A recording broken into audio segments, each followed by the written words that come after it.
Un flic raciste agresse une femme noire dans un tribunal. Il ignore qu'elle est sa nouvelle patronne. Sous le soleil brûlant de Toulouse, l'air du palais de justice vibrait de tension. Les pas précipités et les murmures des avocats en costume bon marché emplissèrent le hall, mais tout s'arrêta net lorsque Victor Renaud, un officier blanc à l'arrogance palpable, fendit la foule comme un prédateur. Ses yeux, pleins de mépris, se posèrent sur Fatou Camara, une femme noire debout près des bancs, calme, élégante, son sac à main serré contre elle. Sans raison, sans question, Victor aboya « Toi, tu n'as rien à faire ici !» Sa voix, chargée de racisme, fit frissonner les passants. « Une noire ici ? Sûrement une voleuse !» marmonna un homme à côté, amplifiant l'humiliation. La rage monta dans la poitrine de Fatou, mais son visage resta impassible, ses yeux brûlants d'une colère contenue. Victor, sans attendre, arracha son sac, la poussa contre le mur, le choc résonnant dans le silence. La foule filma, mais personne n'intervint, laissant la scène se dérouler comme un spectacle cruel. Une vieille femme murmura « Ces gens-là causent toujours des problèmes ». Chaque mot était un coup, mais Fatou, experte en stratégie, savait que ce moment d'injustice serait le premier domino à tomber. Une caméra de surveillance clignotait au-dessus, captant tout, son arme secrète. Avant de vous plonger dans cette histoire qui va vous faire bouillir de rage, si vous êtes prêt à voir l'injustice démasquée et la vérité triompher, tapez 1 dans les commentaires. Abonnez-vous à la chaîne et partagez pour faire entendre ce cri de justice. Même si vous hésitez, un like soutient notre combat. Restez jusqu'à la fin pour un rebondissement qui va vous couper le souffle. Alors que l'écho du choc de Fatou Camara contre le mur du palais de justice de Toulouse résonnait encore dans le hall, la rage bouillonnait en elle comme un volcan prêt à exploser. Les murmures racistes de la foule « Une noire ici ?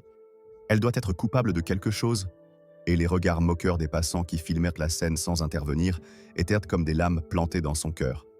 Mais Fatou, une femme au calme d'acier, n'était pas une victime ordinaire. Chaque insulte, chaque seconde d'humiliation publique était un carburant pour la tempête qu'elle préparait. Les menottes, serrées par l'officier Victor Renaud, claquèrent sur ses poignets, et son sac, arraché de force, gisait au sol, ses documents confidentiels éparpillés. Victor, avec un rictus de supériorité, grogna « Bouge, on n'a pas de temps pour des gens comme toi ». Sa voix, teintée de mépris racial, trahissait une certitude arrogante. Pour lui, une femme noire dans un lieu comme celui-ci ne pouvait être qu'une intruse. Mais Fatou, experte en stratégie et nouvelle chef de la police du CAN 7, savait que cette agression n'était pas un hasard. C'était une tentative désespérée de l'intimider avant qu'elle ne prenne ses fonctions. Victor l'entraîna vers une salle d'interrogatoire, ses bottes claquant sur le marbre comme pour affirmer son autorité. « Montre-moi ton identité maintenant », aboya-t-il, jetant un regard dédaigneux sur son tailleur élégant, comme si son apparence même était une provocation.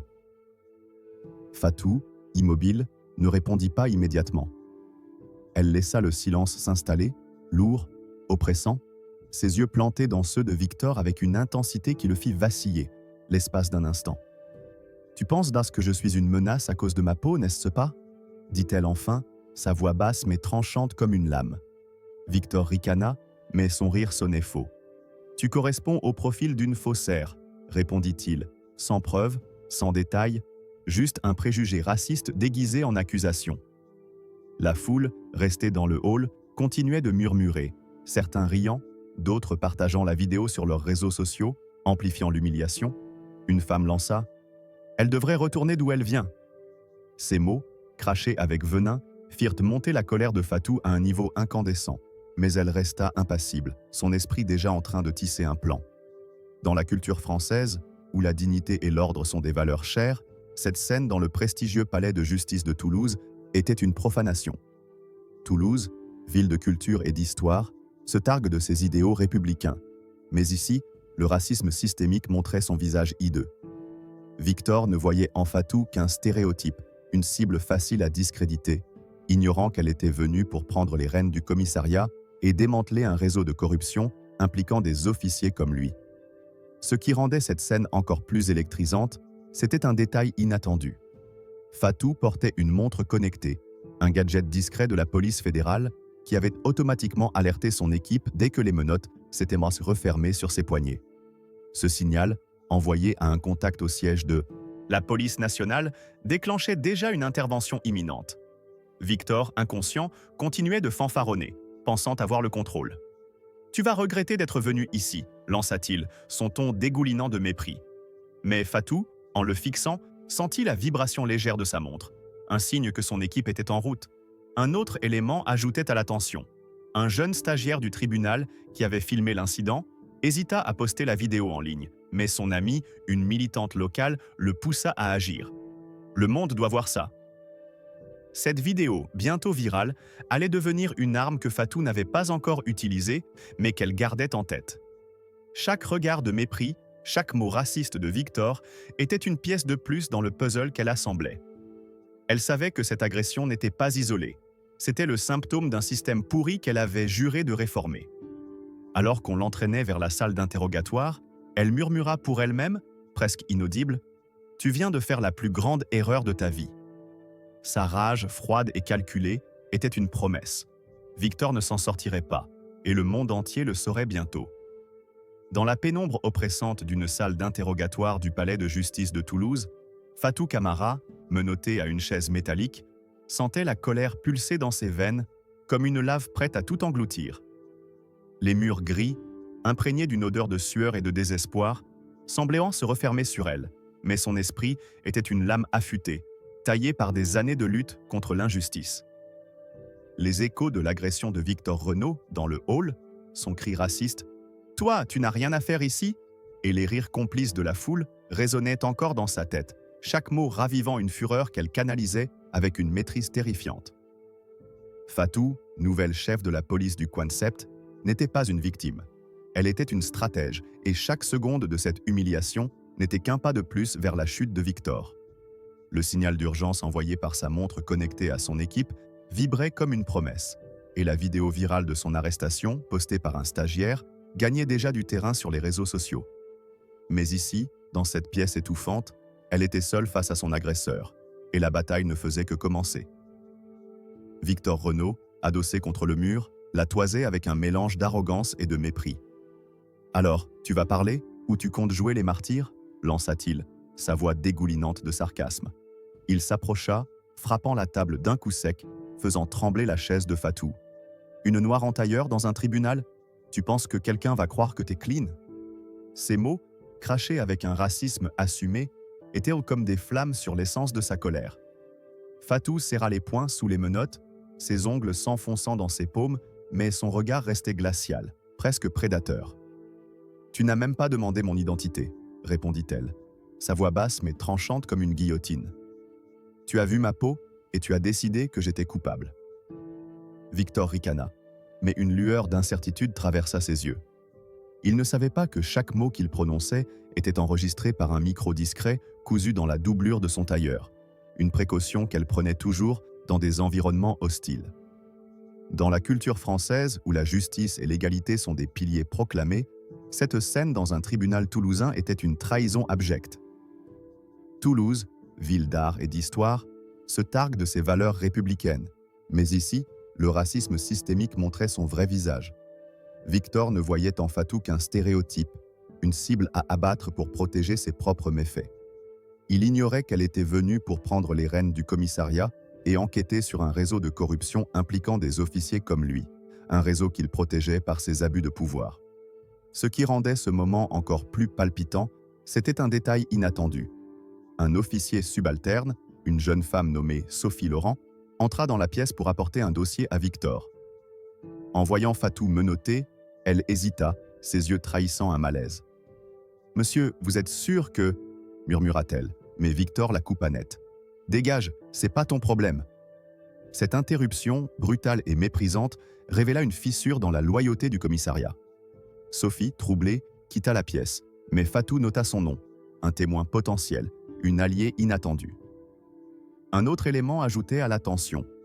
Fatou savait que la vidéo virale de son arrestation, désormais vue par des milliers de Toulousains, avait attiré l'attention d'un journaliste local connu pour ses enquêtes sur les abus policiers. Ce journaliste, alerté par le hashtag #LearnJustice pour Fatou, était déjà en route vers le tribunal, prêt à transformer l'incident en scandale national. Chaque insulte de Victor, chaque regard de mépris était une brique de plus dans le mur de sa propre condamnation. Fatou, en apparence docile, laissait les menottes cliqueter, laissait Victor pavaner, mais dans son esprit, elle tissait un piège. Elle savait que l'enregistrement dans son tailleur, combiné à la vidéo virale et au signal d'urgence envoyé à son équipe, formait un dossier accablant. « Tu penses que tu contrôles tout, n'est-ce pas ?» dit-elle soudain, brisant le silence. Victor se figea, déstabilisé par son ton. « Continue à parler », ajouta-t-elle, un sourire discret effleurant ses lèvres. « Chaque mot te rapproche de la fin. » La rage de Fatou n'était pas bruyante. Elle était froide, méthodique, comme un scalpel découpant les mensonges. Elle n'était pas seulement indignée par le racisme flagrant de Victor, mais par son audace à croire qu'il pouvait manipuler la justice pour la détruire. Alors que Victor reprenait son interrogatoire, inconscient du piège qui se refermait, un bruit de pas précipité résonna dans le couloir. Quelqu'un approchait, peut-être l'équipe de Fatou, peut-être le journaliste, peut-être Sophie Laurent revenue avec des doutes. La tension monta d'un cran, et Fatou, toujours menottée, murmura pour elle-même « Tu as voulu m'enterrer, Victor, mais c'est toi qui vas tomber. » Alors que l'atmosphère étouffante de la salle d'interrogatoire du palais de justice de Toulouse semblait suffocante, la rage de Fatou Camara brûlait comme une flamme inextinguible, canalisée avec une discipline qui transformait chaque insulte en arme. Les mots venimeux de Victor Renaud. « Une noire en tailleur ? Tu penses que quelqu'un va te prendre au sérieux ?» Et son regard méprisant résonnait encore dans son esprit, attisant une colère si intense qu'elle en devenait presque sacrée. Menottée, Fatou gardait une dignité inébranlable. Son silence face à l'officier raciste n'était pas de la soumission, mais une stratégie froide et calculée. Le micro cousu dans son tailleur enregistrait chaque parole incriminante. La vidéo virale de son arrestation enflammait les réseaux sociaux, et le signal d'urgence envoyé par sa montre, connecté à son équipe à la police nationale, pulsait comme une promesse de justice imminente. Mais alors que Victor continuait de la provoquer, un frisson parcourut l'air. La porte du couloir s'ouvrit brusquement et une silhouette imposante fit irruption, changeant la dynamique de la pièce en un instant. C'était Idriss Keïta, un avocat toulousain légendaire, connu pour faire plier les puissants avec son éloquence et son charisme. Son entrée, dans un costume anthracite taillé sur mesure, était comme un coup de tonnerre dans le silence oppressant. Idriss ne parla pas tout de suite. Il posa sa mallette sur la table avec une précision théâtrale, ses yeux noirs scrutant Victor comme un prédateur évaluant sa proie. « Libérez-la immédiatement », ordonna-t-il, sa voix grave résonnant comme un verdict. Victor, déstabilisé, tenta de reprendre le contrôle. « Elle est en détention pour suspicion de fraude. Vous n'avez aucun droit ici. » Mais Idriss, sans ciller, sortit un document du ministère de l'Intérieur qu'il fit glisser vers Victor. « Fatou Camara est la nouvelle chef de police du Coin 7, déclara-t-il, chaque mot pesant comme une sentence. Vous venez d'agresser votre supérieur sous des prétextes racistes. » La pièce sembla se figer, et Victor, blêmissant, recula d'un pas, ses mains tremblant légèrement. Dans la culture française, où la justice et l'honneur sont des piliers célébrés, cette confrontation dans un tribunal toulousain était une déflagration. Toulouse, ville de culture et de principes républicains, frémissait sous l'impact de cette révélation. Victor, aveuglé par ses préjugés, avait vu en Fatou une cible facile, ignorant qu'elle était venue pour réformer un commissariat gangrené par la corruption dont il était un rouage clé. Ce qui rendait ce moment encore plus électrisant, c'était un détail inattendu. Idriss révéla que la vidéo virale de l'arrestation, désormais vue par des dizaines de milliers de Toulousains, avait été transmise à une commission nationale anticorruption. Cette commission, alertée par le hashtag #Justice pour Fatou, avait déjà ouvert une enquête sur Victor et ses complices, soupçonnés de falsifier des rapports pour protéger un réseau de pots de vin. Fatou, toujours menotté, sentit une vague de satisfaction froide. Chaque insulte de Victor, chaque geste d'arrogance était une corde de plus autour de son cou. Un autre élément amplifiait la tension. Sophie Laurent, l'officière subalterne qui avait hésité plus tôt, revint dans le couloir, tenant un dossier qu'elle n'avait pas osé remettre à Victor. Ses mains tremblaient et ses yeux croisèrent ceux de Fatou, révélant un conflit intérieur. « J'ai entendu des choses », murmura-t-elle à Idriss, jetant un regard nerveux vers Victor. Ce moment, où une collègue commençait à douter de la loyauté envers un système corrompu, ajoutait une fissure dans l'édifice que Victor croyait inébranlable. Idriss, saisissant l'opportunité, demanda « Quelle chose, mademoiselle ?» Sophie hésita, puis lâcha. Il a dit qu'il fallait la faire taire avant qu'elle ne prenne le poste. Ces mots, prononcés dans un souffle, firent vaciller Victor, dont le visage passa du rouge à la pâleur mortelle. Fatou, immobile, laissa un sourire discret effleurer ses lèvres, non pas de triomphe, mais de certitude. Elle savait que Sophie, malgré sa peur, venait de devenir une alliée cruciale. La rage de Fatou était une force vive, une tempête silencieuse qui gagnait en intensité. Elle n'était pas seulement indignée par le racisme flagrant de Victor, mais par son audace à croire qu'il pouvait manipuler la justice pour la détruire. Chaque mot qu'il avait prononcé, chaque regard de mépris, était une preuve de plus dans le dossier qu'elle construisait mentalement. Alors que Victor, acculé, tentait de bafouiller une excuse, « C'était une erreur, je ne savais pas qui elle était. » Idriss l'interrompit, sa voix tonnant comme un orage. « Vous ne saviez pas? Ou vous ne vouliez pas savoir, parce que sa peau vous suffisait pour la condamner. » La honte s'abattit sur Victor, et les murmures dans le couloir, où d'autres officiers s'étaient rassemblés, confirmaient que la vérité commençait à percer. Fatou, toujours menotté, sentit une vibration à son poignet, un nouveau message de son équipe, confirmant leur arrivée imminente. Le piège se refermait, et Victor, inconscient, continuait de creuser sa propre tombe. Avant de vous plonger dans ce quatrième acte incandescent, si vous êtes révolté par l'arrogance raciste et prêt à voir une femme noire renverser ses oppresseurs, tapez 974 dans les commentaires, abonnez-vous à la chaîne et partagez pour faire trembler les murs de l'injustice. Si vous doutez encore, un like soutient notre combat. Restez jusqu'à la fin pour un retournement qui va vous clouer sur place. Alors que la porte de la salle d'interrogatoire du palais de justice de Toulouse se refermait derrière Idriss Keïta, l'écho de ses paroles « Vous venez d'agresser votre supérieur sous des prétextes racistes » résonnait encore dans l'air, comme un glas annonçant la fin du règne de Victor Renaud. Fatou Camara, toujours menotté, sentait la colère pulser dans ses veines, non pas comme une faiblesse, mais comme une force brute qu'elle avait appris à maîtriser. Les insultes racistes de Victor, ses gestes brutaux dans le hall, et le mépris de la foule qui avait filmé son humiliation sans intervenir étaient gravés dans sa mémoire, chaque détail alimentant une rage froide et calculée. Mais ce n'était plus l'heure de l'humiliation.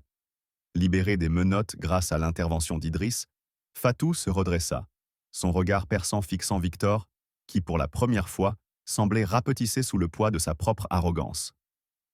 La vidéo virale de son arrestation, le hashtag #Justice pour Fatou et l'enregistrement de ses propos racistes dans son tailleur formaient un arsenal prêt à faire s'effondrer non seulement Victor, mais tout un système corrompu. Dans le couloir bondé du tribunal, où les murmures des curieux se mêlaient aux flashs des journalistes attirés par le scandale, Fatou avançait avec une dignité qui imposait le silence. Idriss, à ses côtés, portait un dossier épais, contenant non seulement la preuve de son identité en tant que nouvelle chef de police du Camp 7, mais aussi des documents compromettants sur les agissements de Victor et de ses complices dans un réseau de corruption. « Nous allons directement au bureau du procureur », déclara Idriss, sa voix ferme mais empreinte d'une urgence contenue. Victor, escorté par deux officiers embarrassés, tenta de protester. « C'est une erreur, je ne savais pas qui elle était. » Mais Fatou, s'arrêtant net, se tourna vers lui, sa voix tranchante comme une lame. « Tu ne savais pas ou tu as choisi de ne pas savoir parce que ma peau te suffisait pour me condamner ?» Ces mots, prononcés avec une autorité glaciale, firent taire Victor, dont le visage blêmit sous les regards accusateurs de la foule. Dans la culture française, où la justice est un pilier sacré, ce moment dans les couloirs du palais de justice de Toulouse était une mise en scène dramatique. Toulouse, ville de tradition républicaine, frémissait sous l'impact de cette confrontation, où une femme noire, injustement agressée, se dressait comme un symbole de résistance. Victor, aveuglé par ses préjugés racistes, avait cru pouvoir discréditer Fatou avec une accusation bidon de fraude, ignorant qu'elle enquêtait sur lui et ses complices pour corruption et abus de pouvoir. Ce qui rendait ce moment encore plus électrisant, c'était un détail inattendu. Sophie Laurent, l'officière subalterne qui avait hésité dans la salle d'interrogatoire, s'approcha d'Idriss dans le couloir, tenant un téléphone.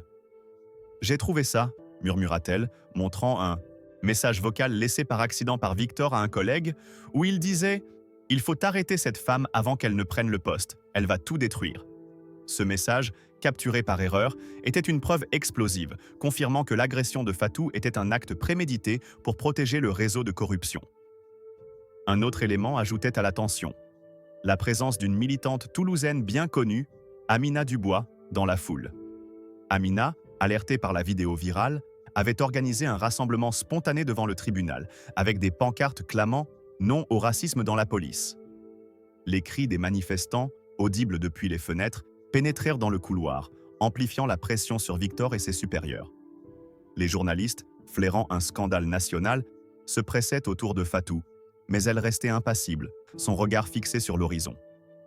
Idriss, levant une main pour calmer la foule, déclara « Cette affaire ne concerne pas seulement Mademoiselle Camara.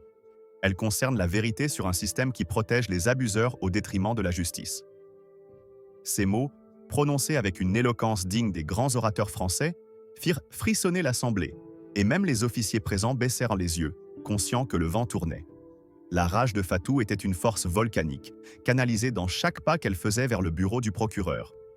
Elle ne parlait pas seulement pour elle, mais pour toutes les victimes du racisme systémique, pour ceux qui avaient été humiliés, ignorés ou réduits à des stéréotypes par des hommes comme Victor. Un détail poignant renforça l'émotion. Parmi les manifestants dehors, une adolescente noire, tenant une pancarte avec le visage de Fatou, cria « Vous êtes notre espoir !» Ce cri, porté par le vent, atteignit Fatou, qui, pour la première fois, sentit une chaleur percer sa colère. Non pas un apaisement, mais une détermination renforcée. Elle savait que l'enregistrement, le message vocal de Victor, la vidéo virale et le témoignage potentiel de Sophie formaient un dossier accablant. Alors que Victor, menotté à son tour, était emmené sous les huées de la foule, Fatou murmura pour elle-même « Tu as voulu m'effacer, mais c'est toi qui vas disparaître. » Le couloir, désormais silencieux, vibrait d'une énergie nouvelle, celle d'une justice en marche.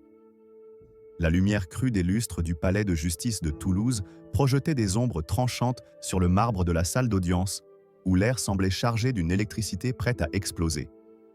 Fatou Camara, libéré des menottes et escorté par Idriss Keïta, entra avec une assurance qui fit taire les murmures de la foule. Son tailleur noir, légèrement froissé par l'agression de Victor Renaud, contrastait avec la fureur incandescente dans ses yeux. Les flashs des journalistes, les pancartes des manifestants dehors clamant « Non au racisme » et les cris de la jeune adolescente « Vous êtes notre espoir » résonnaient encore dans son esprit, alimentant une rage qui n'était plus contenue mais canalisée comme une arme.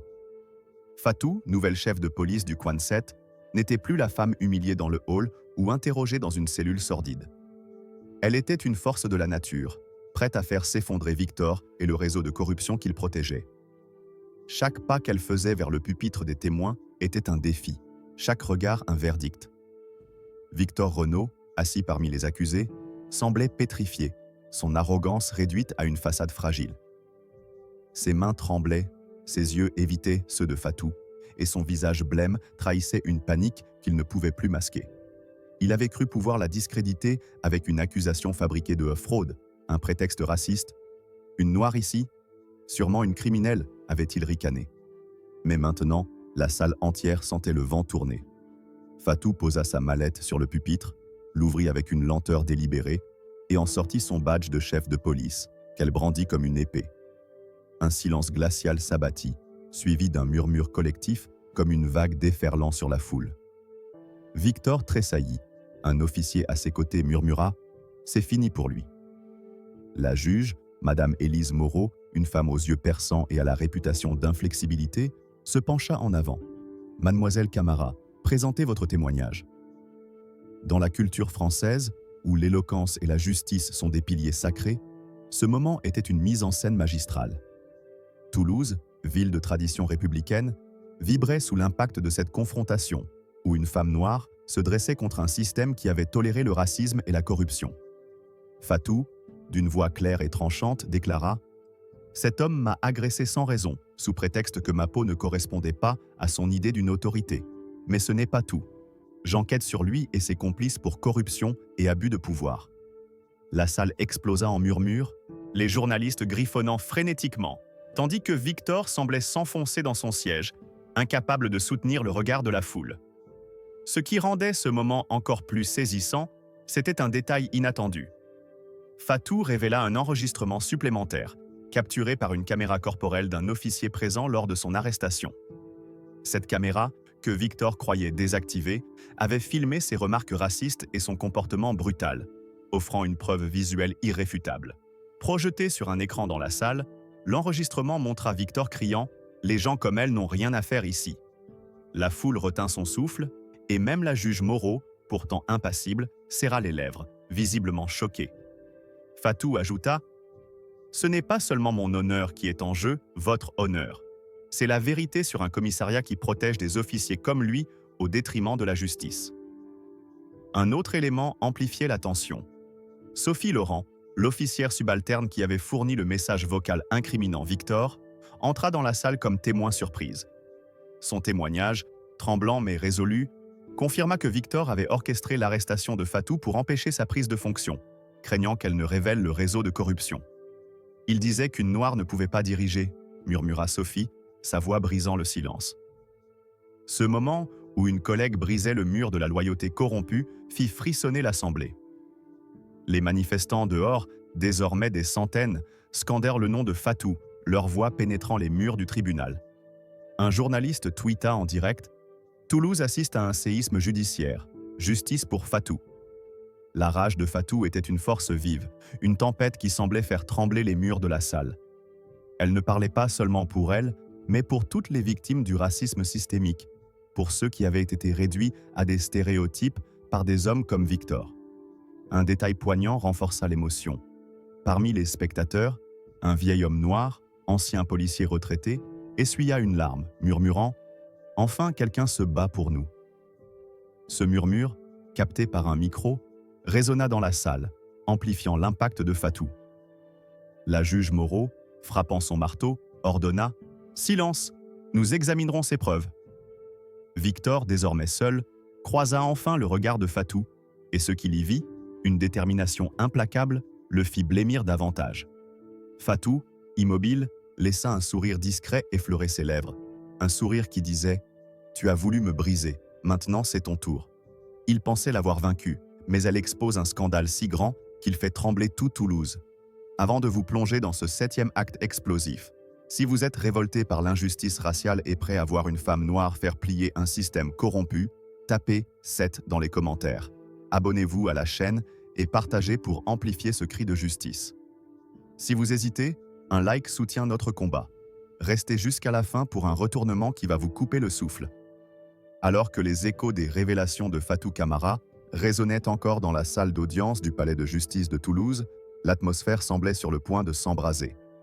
La présentation de son badge de chef de police, l'enregistrement accablant des propos racistes de Victor Renaud, la vidéo de la caméra corporelle et le témoignage courageux de Sophie Laurent avaient transformé le tribunal en un théâtre de vérité implacable. Fatou, debout face à la juge Élise Moreau, incarnait une fureur canalisée, une tempête qui n'épargnerait rien ni personne. Les cris des manifestants dehors « Justice pour Fatou !» et les larmes du vieil homme noir dans la foule « Enfin, quelqu'un se bat pour nous !»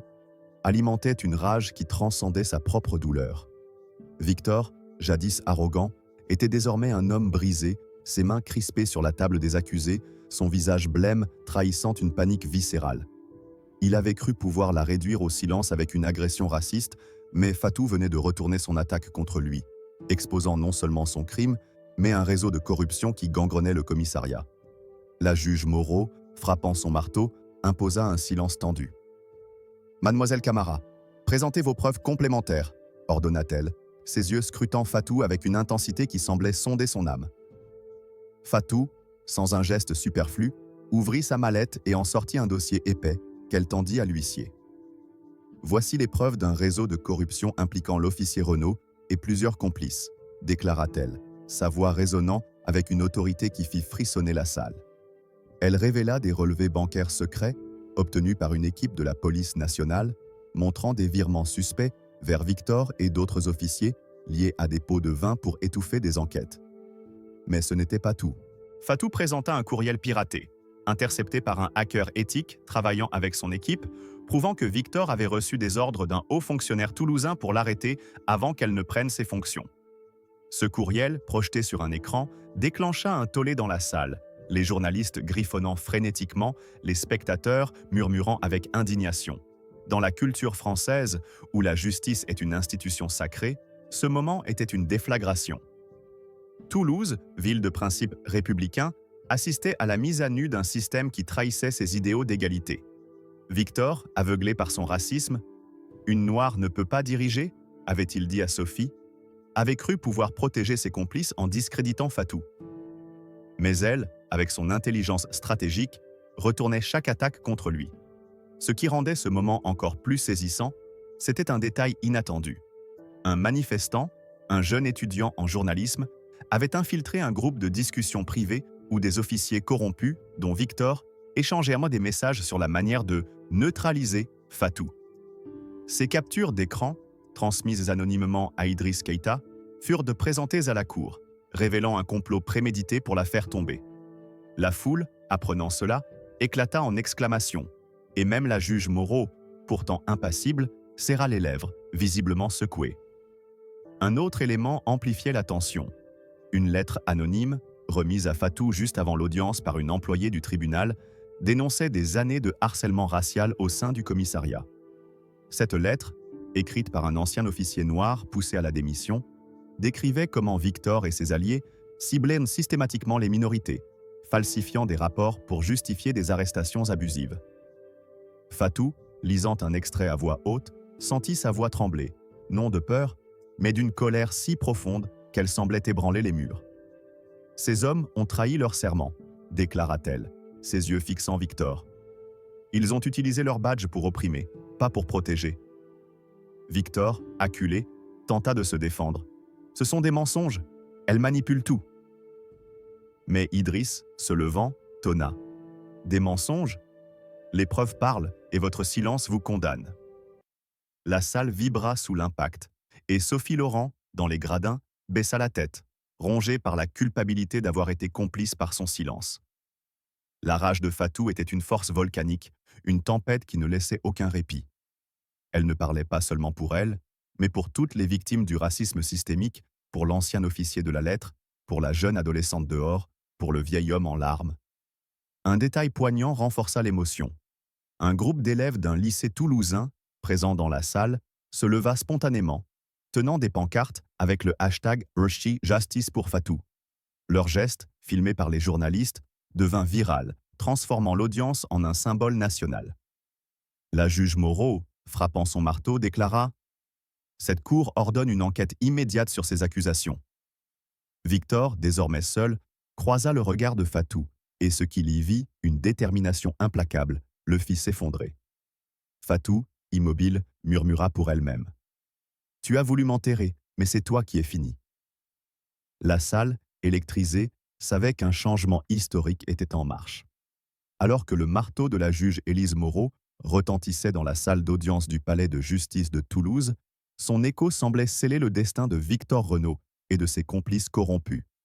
Les preuves accablantes présentées par Fatou Camara, l'enregistrement de ses propos racistes, la vidéo de la caméra corporelle, le témoignage de Sophie Laurent, les captures d'écran d'un complot et la lettre dénonçant des années de harcèlement racial avaient transformé le tribunal en une arène où la vérité triomphait. Fatou, debout, incarnait une rage canalisée, une force qui avait retourné l'humiliation en une victoire éclatante.